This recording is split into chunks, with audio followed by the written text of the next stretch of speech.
Baisan saat itu sedang bertemu dengan Wu Hao, di mana Wu Hao dipinta Baisan untuk membalaskan dendamnya terhadap Soyan. Bahkan tak segan-segan, Baisan juga memberikan teknik rahasia yang berasal dari keluarga Bai. Teknik ini didapati Baisan langsung dari kakaknya yang bernama Bai Cheng.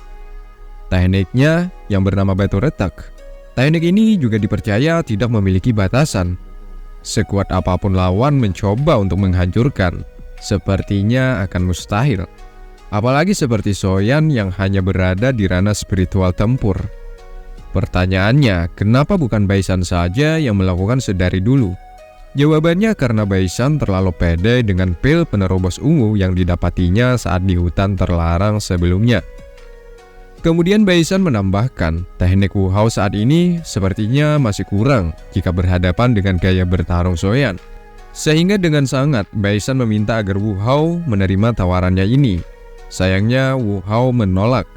Karena dengan kemampuannya saat ini, ya walaupun dengan teknik batu retak, sepertinya sangat sukar mengalahkan Soyan. Wu Hao juga yakin tahun depan Baisan akan dapat mewujudkan impiannya untuk mendapatkan pelatihan di menara ini. Ternyata ucapan Wu Hao itu membuat Baisan harus jujur kepadanya, di mana Baisan memperlihatkan dirinya yang asli. Bahwasanya energi di dalam tubuh Baisan sudah hilang sepenuhnya. Parahnya lagi, menurut tetua Huqian, Baisan juga tidak mempunyai harapan lagi untuk menjadi seorang kesatria. Itu disebabkan karena Baisan terlalu gegabah mengkonsumsi pil penerobos ungu. Untuk menghargai temannya ini, Wu Hao mengambil teknik batu retak untuk ia simpan dan digunakan di kemudian hari. Sementara itu ada Soyan dihampiri oleh murid juniornya. Di sini ia mengatakan bahwa kakak pertama Soyan telah datang ke sini. Soyan yang mendengar itu tentu sangat bahagia. Menurutnya, kakak pertama datang ke akademi ini untuk melihatnya bertanding dalam ujian master. Sayangnya perkiraan Soyan salah, di mana murid junior ini mengatakan kedatangannya penuh dengan darah, alias kakak pertama kalah dalam pertarungan. Benar sekali, kakak pertama kini terbaring tak berdaya. Terlihat di sekujur tubuhnya dipenuhi akan luka, menandakan bahwa kakak pertama sedang berada dalam masa kritis. Soyan yang melihat kakaknya sudah tak berdaya, ia sangat yakin bahwa semua ini olah dari sekte Yunlan. Tentu, Soyan sangat marah besar dan ingin sesegera mendatangi sekte Yunlan. Atas kekalahan Nalan Yanran dari Soyan sebelumnya, mereka orang-orang sekte Yunlan malah membalasnya dengan cara membantai keluarga Shou. Untungnya ada Yao Chen yang mencoba menenangkan murid spiritualnya ini. Yao Chen juga mengingatkan agar Soyan tidak gegabah mengambil keputusan, mengingat ranah Soyan hanya berada di spiritual tempur. Tentu jika Soyan nekat mendatangi sekte Yunlan, itu sama saja dengan bunuh diri. Yao Chen meminta kepada Soyan untuk bersabar sembari meningkatkan kualitas bertarungnya. Apalagi cita-citanya saat ini untuk membalaskan dendam keluarganya, yang dimana kita tahu sudah banyak dibantai oleh orang-orang sekte Yunlan. Di sini Yao Chen juga memberikan sebuah pil penahan rasa nyeri untuk diberikan kepada kakak pertama. Maksud Yao Chen memberikan pil ini tidak lain tidak bukan agar Soyan sedikit mendamaikan pikirannya. Sebab Yao Chen tahu betul sifat muridnya ini. Jika pikiran Soyan sedang kacau, maka konsentrasi bertarung akan pudar. Mengingat sebentar lagi ujian hari kedua akan diselenggarakan. Soyan kemudian memasukkan pil tadi ke dalam mulut kakaknya, berharap kakak pertama bisa cepat sembuh. Sementara itu ada Wu Hao yang dibisiki oleh murid juniornya. Ia kemudian menyampaikan isi bisikan tadi kepada Sun E, bahwa kakaknya Soyan sedang dalam keadaan kritis. Sampai sini kita bisa melihat bahwa Wu Hao bukanlah orang jahat. Ya, meskipun dia adalah teman baiknya Baisan, tetapi di dalam hatinya masih tersimpan rasa kasih terhadap sesama. Di sini, Soyan sedang melakukan latihan raungan singa. Seperti dugaan Yao Chen, Soyan tidak dapat konsentrasi. Alhasil latihannya hari ini tidak berjalan dengan baik. Untuk mengendalikan teknik raungan singa, perlahan terlupakan oleh Soyan. Di mana tidak, di waktu bersamaan ia memikirkan kakak pertama, ayah, dan keluarga Shou yang lainnya, yang sampai saat ini diburu oleh sekte Yunlan. Tak lama kemudian, tepatnya saat Soyan sedang termenung, Sun E datang karena tahu kakak pertama sedang tidak baik-baik saja. Di sini Soyan pun mengatakan bahwa ini semua salahnya karena sebelumnya berhasil mengalahkan Nalan Yanran dan sempat membuat kekacauan di sekte Yunlan. Namun Sun E mencoba menenangkan isi hati Soyan saat ini, bahwa semua ini sudah takdir Tuhan dan tak perlu untuk disesali. Di mana Son-a juga mengatakan bagaimanapun ia akan tetap menemani Soyan walau harus mempertaruhkan nyawanya. Di sini Soyan merasa terhibur, kemudian ia meminta maaf atas kesalahpahaman sebelumnya.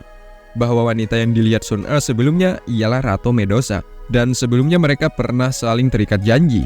Soyan juga mengatakan kepada Son-a tentang semuanya, di mana Son-a hanya bisa tersenyum dan langsung memaafkan Soyan sepenuhnya. Sementara malam hari ada Bae-san bertemu dengan Hujia, di mana Hujia dimintanya sama seperti Wu Hao sebelumnya. Ia diberikan teknik batu retak milik keluarga Bae.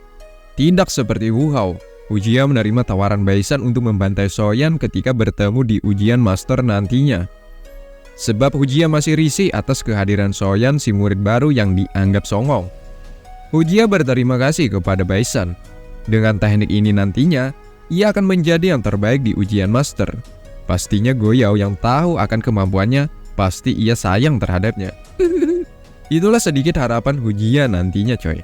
Singkatnya ujian master akan dilanjutkan. Kini hanya ada 20 murid yang berhasil melanjutkan ke tahap berikutnya. Ada Soyan, Son-a, Hujia, Wu Hao, dan sisanya hanya batang kayu. Dekan mengumumkan dan memberikan tata cara di ujian ini, di mana ke-20 murid akan mendapatkan nomor peserta secara acak. Nantinya dekan dan tetua menentukan pertarungan melalui nomor tersebut. Perlu dicatat, di sini yang dicari bukan siapa yang menang atau kalah, melainkan melihat dari teknik mereka bertarung. Dengan itu maka dekan akan tahu siapa-siapa saja yang akan menduduki ranking teratas. Di sini Goyao juga mengatakan kepada Son-a bahwa Soyan sepertinya sedang dalam keadaan bahaya.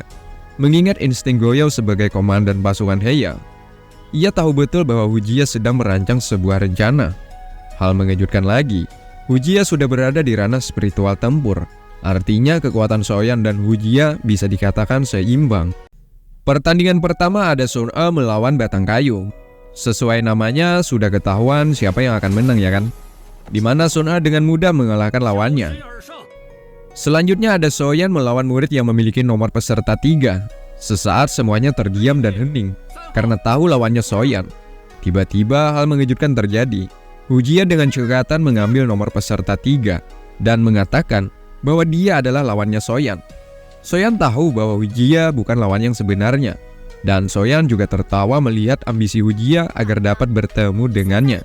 Namun Hujia meminta agar Soyan tetap tutup mulut, sebab ini bukan urusannya. Sementara itu Bae-san juga menyaksikan. Terlihat di wajahnya menggambarkan kebencian terhadap Soyan. Kalau itu maunya Hujia, maka Soyan langsung ingin menyerangnya. Belum apa-apa, Hujia malah menangis karena menganggap Soyan bertarung dengan cara curang. Masa sama wanita bertarung menggunakan pedang? Hujia meminta agar Soyan tidak memakai senjata tersebut. Soyan pun menurutinya dan menyimpan kembali pedangnya itu. Ternyata ini semua hanya tipu daya seorang wanita coy. Dan Soyan termakan akan kata-kata Hujia. Di sini Hujia menyerang biji rambutan milik Soyan. Alhasil Soyan kehilangan keseimbangan. Saat itu juga Hujia mengeluarkan teknik yang didapatinya dari keluarga Bae, yakni batu retak. Soyan sudah terjebak di tengah-tengah serangan Hujia. Seperti yang Bae-san sebutkan tadi, seorang Soyan tidak dapat menghancurkan teknik semacam ini. Dan itu terbukti ketika Soyan menyerang batu-batu yang mengarah ke tubuhnya. Hancur ya hancur sih, tapi batu tersebut seperti tidak ada habisnya, alias tidak memiliki batasan. Kini Hujia meminta agar Soyan menyerah saja. Percuma jika melawan hanya membuang-buang energi saja. Dan lagi, di sini sesosok Yao Chen sangat dibutuhkan, di mana Yao Chen pertama-tama meminta agar Soyan tetap fokus. Tetap Soyan tidak dapat fokus, mengingat ia masih memikirkan kakak pertama. Namun Yao Chen menekankan, jika Soyan tidak serius bertarung, maka akan kalah. Harapan untuk balas dendam pun akan pupus. Di sini Yao Chen meminta agar Soyan menunjukkan jati dirinya, yakni dengan amarah yang luar biasa. Di antaranya Soyan disuruh untuk teriak sekencang-kencangnya. Alhasil, Soyan sesaat melupakan keadaan kakaknya, sehingga teknik batu retak dapat Soyan hancurkan, yakni menggunakan teknik raungan singa. Dengan demikian, maka Hujia mengakui kekalahannya. Singkatnya, Hujia mendatangi Soyan yang kala itu pura-pura kuat di hadapan Son-a, padahal biji rambutannya teramat sakit. Ya, di sini Hujia langsung meminta maaf kepada Soyan atas perbuatannya tadi. Mulai sinilah persahabatan mereka nantinya akan terjalin.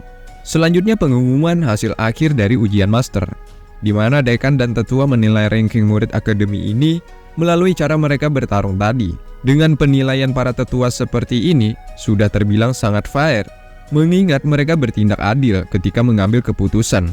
Urutan ketiga ada Sun-E. Ya, Sun-E pun sudah sangat senang, sebab tujuannya menjadi murid akademi Jianan memiliki misi terselubung yang tidak diketahui oleh orang lain. Nomor 2 ada Hujia. Meskipun kalah dari Soyan, namun dari segi Hujia bertarung cukup baik, sehingga ia layak menjadi murid yang menempati ranking 2. Dan yang terakhir ada Soyan, ya kan? Jelas Soyan merasakan bahwa dialah murid terbaik di sini. Namun hal tak terduga Soyan rasakan, di mana ia juga menduduki ranking 2, sama seperti Hujia. Lantas ia pun menanyakan, kenapa bisa ada 2 orang di posisi nomor 2? Dekan hanya tertawa dan menunjuk ke arah Tugu, di mana di atas sudah tertulis nama Zian. Dialah murid terbaik saat ini. Mungkin dia yang dimaksud oleh Yao Chen, bahwa di akademi ini menyimpan seseorang yang begitu kuat. Kebanyakan orang di sini hanya tahu namanya saja, yakni Zian, namun tidak dengan orangnya. Malam harinya di hutan obat atau biasa dikenal dengan hutan terlarang. Hutan ini adalah hutan yang dikecam oleh para tetua akademi untuk dimasuki. Sebab katanya di sini terdapat binatang monster yang mematikan. Namun Baisan yang frustasi ia malah berada di sini. Baisan menyayangkan karena seharusnya ia yang berhasil memenangkan ujian master. Nah, tiba-tiba Baisan dikejutkan dengan seseorang yang belum pernah ia temui sebelumnya, di mana orang inilah yang menciptakan pil penerobos ungu yang diberikan kepada Baisan saat itu. Tentunya Baisan marah karena menurutnya ia telah menipunya. Menurut Baisan, obat yang diberikan oleh orang ini palsu alias KW, sehingga membuatnya kalah saat di ujian. Namun orang ini mengatakan bahwa pil yang ia buat selalu memiliki kualitas terbaik. Hanya saja Baisan yang salah dalam penggunaan. Menurut orang ini, obat tersebut digunakan untuk di waktu yang lama, barulah efeknya akan terlihat. Tetapi Baisan menggunakan siang harinya setelah mengkonsumsi malamnya, ya kan? Alhasil Baisan telah kehilangan energinya. Baisan tetap menganggap orang ini penipu, dan ia meminta agar orang ini mengembalikan energinya yang hilang. Orang ini pun akan mengabulkan permintaan Baisan, asalkan ia mau membantunya. Mana mau ya kan Baisan membantu orang yang telah menipunya. Namun setelah tahu bahwa orang ini adalah kaisar obat yang bernama Han Feng, dialah seorang alkemis terbaik di kota Black Kernel, atau biasa disebut Aula Jiwa, bahkan seluruh dunia coy. Alhasil Baisan langsung minta maaf. Ternyata ia bertemu langsung dengan sang legenda kaisar obat. Menurut Han Feng, masalah di diri Baisan sangat mudah untuk diobati, asalkan ia membantu timnya untuk memasuki Akademi Jianan. Sebab Han Feng merasakan di menara yang letaknya di Akademi Jianan terdapat api pelik. Dengan api tersebut nantinya Han Feng akan benar-benar menjadi manusia terkuat di dunia. Singkatnya, ada Sun-E dan Soyan sedang termenung sejenak melihat kakak pertama terbaring. Soyan merasakan bahwa kakak pertama belum menunjukkan progres untuk kembali sehat. Itu dibuktikan dengan denyut nadi kakak pertama masih sangat lemah. Sun-E pun menyarankan kepada Soyan agar membawa kakak pertama ke hadapan dekan. Siapa tahu dekan dapat mencarikan obat untuk kesembuhan kakak pertama. Namun Soyan menolak, sebab hanya guru obat alias Yao Chen yang dapat menyembuhkan kakaknya ini. Mendengar itu membuat Sun-E bingung, guru obat mana yang dimaksud Soyan ini? Akhirnya di sini Soyan mengatakan bahwa Sun-E sebelumnya tidak pernah bertanya tentang masa lalunya, bahwasanya ia memiliki guru spiritual. Soyan sampai bisa seperti ini, itu berkat latihan yang diberikan oleh gurunya. Lantas Sun-E menanyakan di mana guru Soyan berada di dalam cincin ini. Cincin ini peninggalan almarhumah ibunya ketika Soyan masih kecil dulu. Awalnya Sun-E bingung, namun setelah dijelaskan oleh Soyan, akhirnya Sun-E paham bahwa Soyan memiliki guru spiritual. Pantas saja ya kan, Sun-E seringkali melihat Soyan bermeditasi, ternyata bertemu dengan gurunya. Singkatnya, Soyan bertemu dengan guru Yao Chen, sementara Sun-E berjaga di luar, sebab pertemuan mereka ini membahas tentang bagaimana caranya untuk menyembuhkan kakak pertama. Menurut Yao Chen, luka kakak pertama begitu parah, sangat sukar untuk dapat disembuhkan. Walaupun dicoba semaksimal mungkin, rasanya sangat mustahil coy. Ada satu cara lagi, namun ini bertentangan dengan keselamatan si penyembuh. Salah-salah penyakit itu akan menjadi bumerang bagi orang yang berniat ingin menyembuhkan. Namun Soyan tidak tahu urusan, walaupun berkorban nyawa, asalkan kakaknya bisa sembuh. maka akan ia lakukan. Melihat keyakinan muridnya ini, maka Yao Chen meminta kepada Soyan jika dalam proses penyembuhan harus mengikuti arahannya.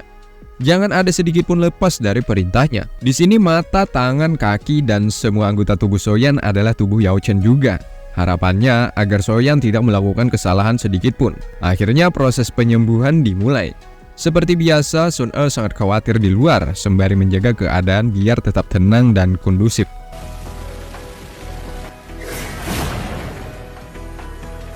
Setelah proses penyembuhan selesai, Sun E masuk membawakan air. Sampai sini terlihat keadaan kakak pertama sedikit membaik, yakni bisa menghirup air yang diberikan oleh Soyan. Tapi tingkat kesembuhan kakak pertama hanya 10% saja. Masih banyak lagi yang harus dikerjakan oleh Soyan agar kakak pertama benar-benar bisa tersadar dari masa kritis ini. Singkatnya, Sun E dibawa Soyan masuk ke dalam cincin untuk bertemu dengan Yao Chen. Sampai sini hanya ada 3 orang termasuk Soyan sendiri yang tahu dan bertemu langsung dengan guru Yao Chen. Di sini Yao Chen mengatakan bahwa Soyan selalu bercerita tentang Sun E. Tentu Sun E yang mendengar itu hatinya merasa berbunga-bunga karena kakaknya ini sedang memikirkannya, ya kan. Selanjutnya Yao Chen meminta Soyan agar mencari buah kumis naga api es. Ya, kebetulan Sun E tahu di mana keberadaannya. Sepertinya di aula pil masih ada disimpan oleh tetua. Jikapun tidak ada, maka mereka harus memilih jalan yang terbilang ekstrem, di mana harus masuk ke hutan terlarang. Hutan yang dilarang keras oleh para tetua akademi bagi murid yang ingin pergi ke dalam sana. Namun sebelumnya mereka mencari peruntungan dengan mendatangi aula dan bertemu dengan tetua Huqian. Di sini Soyan meminta agar tetua memberikan buah kumis naga api es. Tetua mendengar itu merasa aneh, sebab buah tersebut memiliki kualitas luar biasa. Kok bisa-bisanya Soyan tahu dengan nama buah barusan? Ditambah lagi Soyan sudah merusak masa depan murid kesayangannya Baisan, sehingga tetua langsung menaruh harga tinggi jika Soyan ingin mendapatkan buah tersebut, ya kan?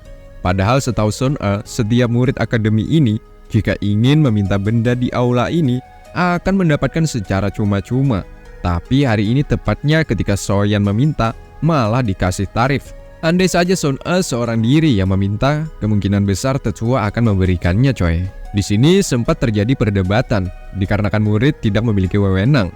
Alhasil Soyan keluar aula dengan tangan kosong, alias tidak mendapatkan apa yang diharapkan sebelumnya. Singkatnya, Sun E menemui Goyao. Tujuannya agar Goyao membantu Soyan untuk masuk ke hutan terlarang. Jika ingin masuk ke hutan tersebut, harus mendapatkan token dari tetua Huqian. Namun untuk mendapatkan tokennya terasa sangat mustahil bagi Goyao. Walaupun Goyao adalah seorang komandan pasukan Heya, tetap sangat sulit untuk mendapatkan token dari tetua Huqian. Namun karena ini perintah dari Tuan Putri Kerajaan, maka mau tidak mau Goyao harus mendapatkan token dengan cara apapun. Akhirnya Goyao ingin mengambil token dengan cara diam-diam, alias bahasa kasarnya dengan sebutan mencuri. Namun Goyao malah ketahuan oleh Hujia bahwa dirinya ingin masuk ke ruangan tetua Huqian untuk mencuri token. Dengan dingin Goyao mengatakan jika Hujia ingin menangkapnya, takutnya Hujia bukanlah tandingannya. Hujia pun membalas bahwa ia memang benar bukan tandingannya, melainkan Hujia adalah kaki dan tangan kanannya. Sampai sini dapat diartikan bahwa Hujia sudah kesemsem akan keparasan Goyao. Hal itu dibuktikan ketika Hujia malah ingin membantunya mencarikan token milik tetua Huqian. Kebetulan tetua itu adalah kakeknya dari Hujia sendiri, coy. Akhirnya malam hari mereka beraksi.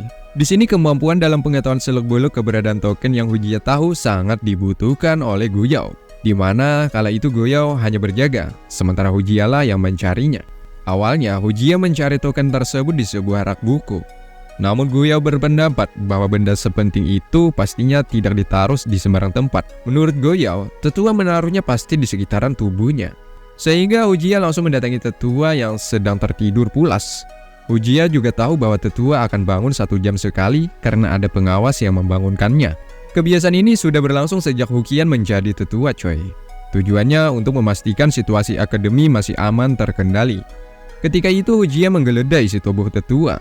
Seperti apapun cara Hujia meraba, tetap tidak terbangun. Ini disebabkan karena bukan jamnya lagi. Setelah cukup lama, akhirnya Hujia menemukan token yang dicari. Kebetulan pengawas juga datang untuk membangunkan tetua. Untungnya saat di sini Hujia dan Goyao tidak ketahuan, dan mereka berhasil keluar dari tempat peristirahatan tetua Huqian. Setelahnya Goyao berterima kasih atas bantuan Hujia. Andai tidak ada Hujia, mungkin tugasnya akan terasa berat. Hujia pun semakin terpesona setelah melihat tatapan dan ucapan yang dilontarkan oleh Goyao ini. Singkatnya ada Goyao dan Soyan mendatangi hutan terlarang. Di sini mereka akan memasuki hutan tersebut. Namun Goyao mengingatkan kepada Soyan agar keluar sebelum 1 jam sejak token diaktifkan. Jika tidak, maka akan terjebak dan ketahuan oleh tetua bahwa mereka sedang memasuki hutan ini tanpa seizin mereka. Setelah Goyao masuk, Ratu Medusa keluar. Tentunya untuk mendapatkan bagian yang ada di hutan sana sesuai perjanjian mereka sebelumnya ya kan? Begitupun Ratu akan menjaga keselamatan Soyan. Sebab di dalam sana konon katanya ada seekor binatang monster yang tak segan-segan membunuh siapapun manusia yang berani masuk ke areanya. Sementara itu ada Baisan dan 2 orang yang sebelumnya memberikan pel penerobos ungu. Mereka adalah orang-orang dari Kaisar Obat alias Hamfeng. Kedatangan mereka ke sini untuk mencari tahu tentang keberadaan menara pelatihan fisik. Apakah memang benar adanya api pelik yang bersemayam di sana, di mana kedua orang ini berhasil masuk dan mampu membuat 2 murid yang berjaga pingsan dengan tekniknya. Sampai sini belum diketahui apakah mereka menemukan hasilnya, entah belum. Yang pasti kepergian mereka setelah selesai menjatuhkan 2 murid tadi ketahuan oleh Sun E, di mana Sun E langsung mengejar kedua orang tersebut. Sementara itu ada Soyan dan Ratu Medusa. Mereka sudah berada di dalam hutan. Sampai sini mereka belum juga menemukan buah kumis naga api es yang dipinta oleh Yao Chen sebelumnya. Sehingga Soyan menyuruh Ratu untuk menaburkan sebuah pil pemberian Yao Chen ke tanah. Ratu pun bingung tujuannya untuk apa. Ya tentu tujuannya untuk menemukan titik letak keberadaan buah yang dicari. Dengan taburan pil tadi maka akan merangsang buah kumis naga api es untuk keluar. Benar saja, tak lama berselang buah yang Soyan cari akhirnya keluar. Dan Soyan berhasil menemukannya. Tapi sayangnya, sesaat setelah itu binatang monster keluar. Soyan hampir berteriak. Namun di sini ada Ratu Medusa yang menutup mulut Soyan dan bersiap untuk melakukan aksinya. Sementara di tempat lain ada Sun E yang berusaha menghadang kedua orang misterius ini. Ternyata Goyao merasakan bahwa putri kerajaan sedang berada dalam bahaya, sehingga ia keluar dari hutan terlarang. Sebelum Goyao datang, Sun E berusaha payah menghadapi lawannya yang kuat ini.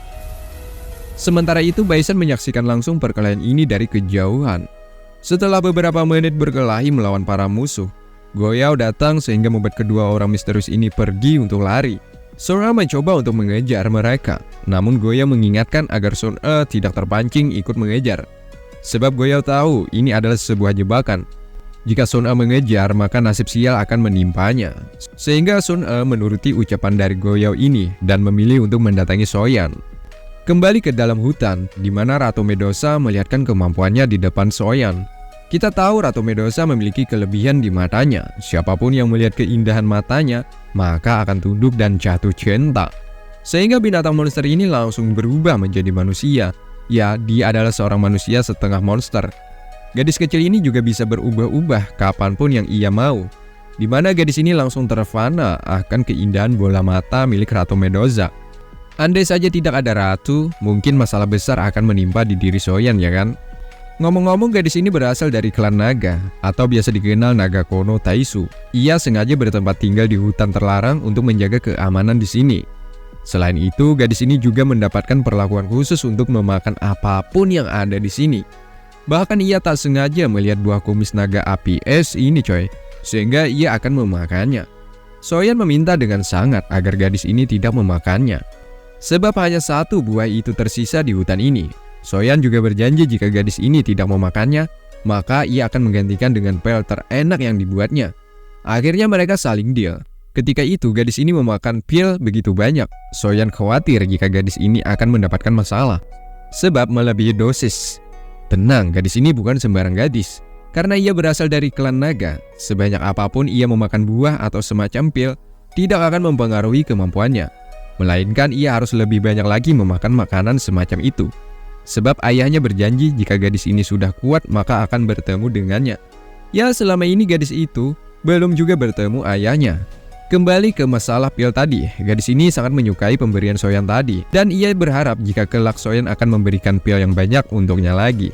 Akhirnya sampai sini Soyan tahu bahwa wanita ini ialah Xian, murid terkuat nomor 1 di Akademi Jianan. Setelah ingin keluar, Soyan bertemu dengan Sun-e juga Guyao. Sun-e sangat khawatir dengan keadaannya, sebab Sun-e mengira kedua orang misterius ingin menyerangnya. Namun Sun-e tidak mengatakan akan kejadian barusan. Begitupun dengan tangannya terluka akibat pertarungan tadi ya kan? Telah Sun-e sembunyikan karena tak ingin melihat Soyan tahu sehingga menambah beban pikirannya. Sementara Guyao meminta kepada mereka untuk keluar dengan cara berpisah. Di sini saat Soyan ingin keluar, sepertinya ia ketahuan oleh tetua Hukian. Begitupun Baisan juga ada di sini. Sepertinya ia entah menaruh atau meletakkan sesuatu di baju milik tetua. Kemungkinan besar Baisan sudah berbelok arah alias mengkhianati Akademi Jianan. Yakni di mana tempat Baisan dibesarkan juga diajari ilmu bela diri. Singkatnya, Soyan membawakan buah kumis naga APS untuk Yao Chen. Di sini Soyan menanyakan apa tahap selanjutnya yang harus ia kerjakan agar dapat menyelamatkan nyawa kakak pertama. Namun sebelumnya Yao Chen mengatakan bahwa perasaan sebelumnya telah benar akan terjadi sesuatu. Bahwa Yao Chen merasakan orang-orang dari kota Black Corner atau lebih tepatnya dari Istana Jiwa. Keberadaan mereka sudah tercium oleh Yao Chen. Bahwa mereka sudah berada di wilayah akademi ini. Soyan masih bingung atas ucapan gurunya ini. Ya, mereka adalah orang-orang kotor yang berwujud manusia. Mereka datang ke sini juga menginginkan sesuatu yang terdapat di menara pelatihan fisik. Begitupun Sun-e dan Guyao juga membahas tentang kehadiran orang misterius tadi. Itulah mengapa Guyao datang ke akademi ini.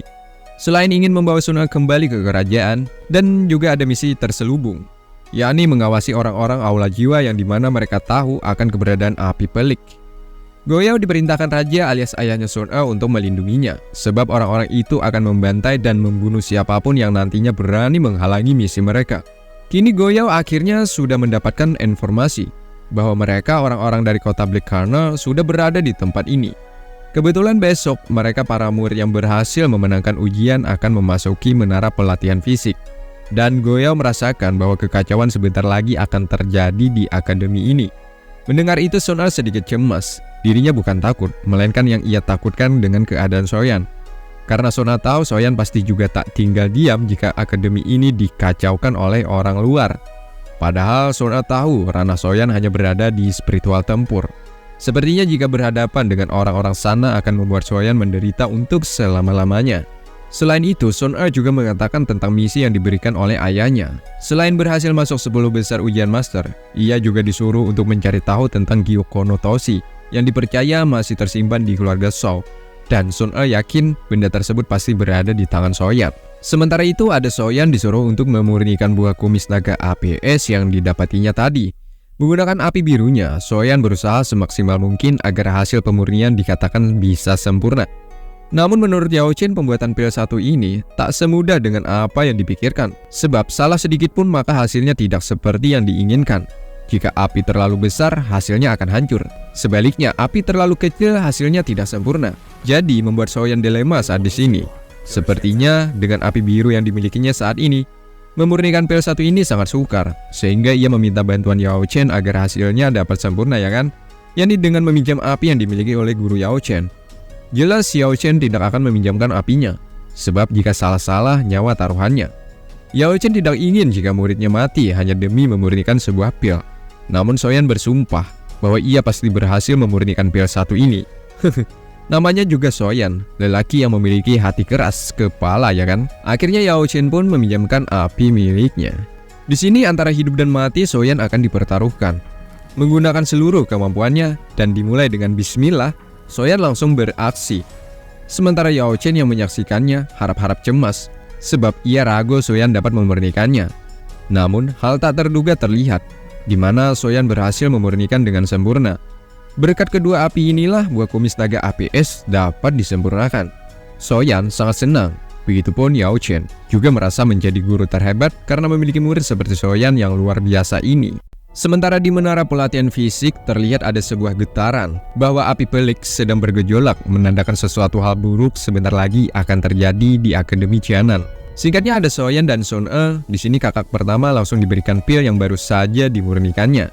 Di mana hanya hitungan detik saja setelah diberikan pil tadi oleh Soyan melalui proses yang begitu menguras energi, kakak pertama tersadar dari pingsannya yang begitu lama. Setelah sadarnya kakak pertama, Soyan langsung menanyakan tentang apa yang sebenarnya terjadi. Kakak pertama pun menceritakan tentang kejadiannya. Setelah kemenangan Soyan terhadap Nalan Yanran, di mana kemenangan itu didapati oleh Soyan dengan fair. Malah dianggap kubu sebelah Soyan melakukan cara curang. Itu semua hanya demi menutupi rasa malu, karena putri dari keluarga Yunlan kalah dari seorang pemuda yang mereka anggap cupu. Soyan juga membuat keluarga Nalan marah akibat kekacauannya. Akibatnya mereka keluarga Yunlan membalas kekacauan tadi yang dianggap awal mula bersumber dari Soyan yang berasal dari keluarga So. Maka mereka mengambil cara lain dengan membalaskan dendam menggunakan cara haram, yakni membantai semua keluarga dan yang terhubung dengan keluarga So. Alhasil, kakak pertama terluka parah seperti yang kita lihat sebelumnya. Sementara yang lainnya ada dibunuh juga diculik mereka. Termasuk ayah Soyan sendiri juga berhasil mereka culik. Sampai sini belum diketahui tentang keberadaan ayahnya Soyan, apakah masih hidup atau mati. Tapi Soyan teringat dengan ucapan ayahnya dulu, yakni tentang diberikannya batu giok Toshi. Batu giok ini memiliki hubungan dengan keluarga Soyan. Dan batu tersebut penanda sebagai ketua alias pemimpin dari keluarga So. Jika nantinya ayahnya sudah tiada, maka kepemimpinan akan seutuhnya diserahkan kepada Soyan, yakni dengan memperlihatkan benda tersebut. Dan satu, jika batu giok Toshi itu masih menyala, artinya ayah Soyan masih hidup. Di mana batu tersebut saat ini masih menyala, artinya ayah Soyan masih hidup coy. Tapi sayangnya keberadaan ayah Soyan mereka belum diketahui di mana. Begitupun Sora juga mengatakan tentang batu giok Toshi tersebut, di mana batu itu memiliki kemampuan yang luar biasa yang tidak diketahui oleh orang lain. Dan Sun-A mengatakan agar Soyan menjaga dan tidak boleh memperlihatkan sembarangan kepada siapapun. Sebab jika giok tersebut ke tangan orang yang salah, maka akan menjadi bahaya. Dan giok ini juga alasan kenapa Sun-A berada di lingkungan keluarga So. Sejak Sun-A kecil, ia sudah mengemban misi untuk mengetahui keberadaan giok milik keluarga So.